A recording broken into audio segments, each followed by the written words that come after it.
తెలంగాణలో కానీ ఆంధ్రప్రదేశ్లో కానీ లేదా ఇతర ప్రాంతాల్లో కానీ మీరు ఇప్పటిదాకా ఎన్ని గ్రామాలను దత్తత తీసుకొని అభివృద్ధి చేస్తున్నారు? అంటే ఇప్పుడు ఈ ఆదర్శ గ్రామం అని మొదలైన తర్వాత ఇప్పుడు గవర్నమెంట్ ఆదర్శం ఆదర్శం అంటా ఉన్నారు కదా. సో అట్లా గవర్నమెంట్ ఒక్కొక్క మినిస్టర్ని ఒక ఊరు తీసుకొని చేయాలా అని అంటూ ఉంటే మన బాల వికాస దత్తత అని ఆ మాటలు ఎక్కువ వాడగానే ఆదర్శ గ్రామ ప్రోగ్రాం అనేది ఒకటి పెట్టినాం. సో మన లెక్కలో ఆదర్శ గ్రామం అనే దానికి అర్థం ఏంటి అని అంటే ఒక స్టెప్ ఏంటి అని అంటే అభివృద్ధి, 360 డిగ్రీ డెవలప్మెంట్, సంపూర్ణ అభివృద్ధి ఆ ఉద్దేశంతో చేయాలన్నట్టు. అంటే ఒక అభివృద్ధి అని అంటేనేమో రోడ్లు ఉండటం, స్కూల్ ఉండటం, ఇండ్లు ఉండటం, టాయిలెట్లు ఉండటం, అన్నీ మెటీరియల్ డబ్బులుంటే చేయొచ్చు. సో అది ఒక రకం. అయితే బాల వికాసంలో ఇంకొక ఎలిమెంట్ గవర్నమెంట్లో లేనిది కూడా కలిపి అసలైన ఆదర్శం అని అంటే డబ్బు లేకుండా చేసేవి కూడా చేయాలా. ఇప్పుడు ఉదాహరణకి బాల్య వివాహం వద్దు, మద్యపానం వద్దు, కట్నాలు వద్దు, వితంతువులు ఇవన్నీ డబ్బులు లేకుండా చేసేవి, ప్లాస్టిక్ వాడొద్దు, ఇవన్నీ ఈ ఆదర్శ గ్రామాలలో నేర్పిస్తున్నప్పుడు ఈ డబ్బులతో చేసేవి ఒకటైతే డబ్బులు లేకుండా కూడా చేసేవి కూడా చేసి ఆదర్శం చేయాలని. అంటే బ్రైబ్స్ ఉండొద్దు, ముఖం చూసి బొట్టు పెట్టొద్దు, ఏ పదవిలో ఉన్నా కూడా వాళ్ళు బ్రైబ్ అడిగారంటే మనం ఇవ్వద్దు.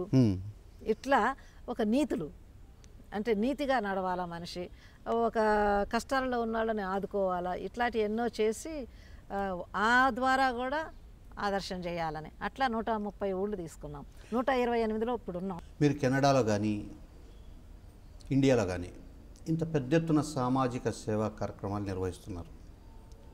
మీ సామాజిక సేవను గుర్తించి అటు కెనడా ప్రభుత్వం కానీ ఇటు భారత ప్రభుత్వం కానీ ఏమైనా మీకు గుర్తింపు ఇచ్చిందా? అంటే అవార్డులు ఇవ్వడం కానీ ఇట్లాంటివి చేస్తుంది మీకు ఏమైనా వచ్చాయి?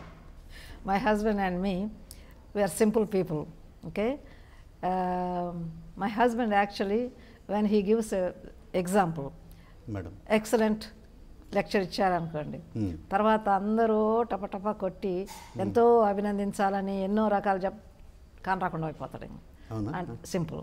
So we don't want anybody to prize us or give awards and rewards. So all our life we wanted to be simple, just do the thing and forget about it.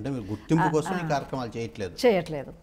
అయితే కాకపోతే కొన్ని ఏళ్ళ నుంచి ఇప్పుడు ఇక్కడ బాల వికాస కానీ అనేది ఏంటంటే సంస్థ కొరకైనా సంస్థ గుర్తింపు రావడానికి కొన్ని యాక్సెప్ట్ చేయాలా అన్నట్టు, అంటే కొంత మనసు మారవటం అయింది. సో అట్లా ఆంధ్రప్రదేశ్ అదే తెలంగాణ రాష్ట్రం మహిళా దినోత్సవం రోజు ఒక అవార్డు ఇచ్చారు. ఉత్తమ ఏంటో అది గుర్తుకోలేదు పేరు. అది ఒకటి. కెనడా గవర్నమెంట్లో సెంట్రల్ లెవెల్లో గవర్నర్ జనరల్ గారు ఉత్తమ మెరిటోరియస్ సర్వీస్ అవార్డు అని డెకరేషన్ అని ఇచ్చారనమాట. అది చాలా ఘనంగానే అయింది. అట్లనే చాలా ఫౌండేషన్స్ అవార్డ్స్ ఇచ్చారు. ఇప్పుడు ఉదాహరణకి 25వ తారీఖు ఫిబ్రవరి గుంటూరులో కూడా ఒక ఫౌండేషన్ ఏదో అవార్డు ఇస్తానంటున్నారు. అట్లా ఫౌండేషన్స్ అవార్డ్స్ కొన్ని వచ్చినాయి. ఇంకా అవి మనం పెద్దగా ఏమి చెప్పుకోవాలని లేదు. కొన్నిసార్లు ఎవరైనా ఇస్తానంటే కూడా ఇంకా రాను నేను అక్కడికి అని చెప్పిన రోజులు చాలా ఉన్నాయి. అట్లా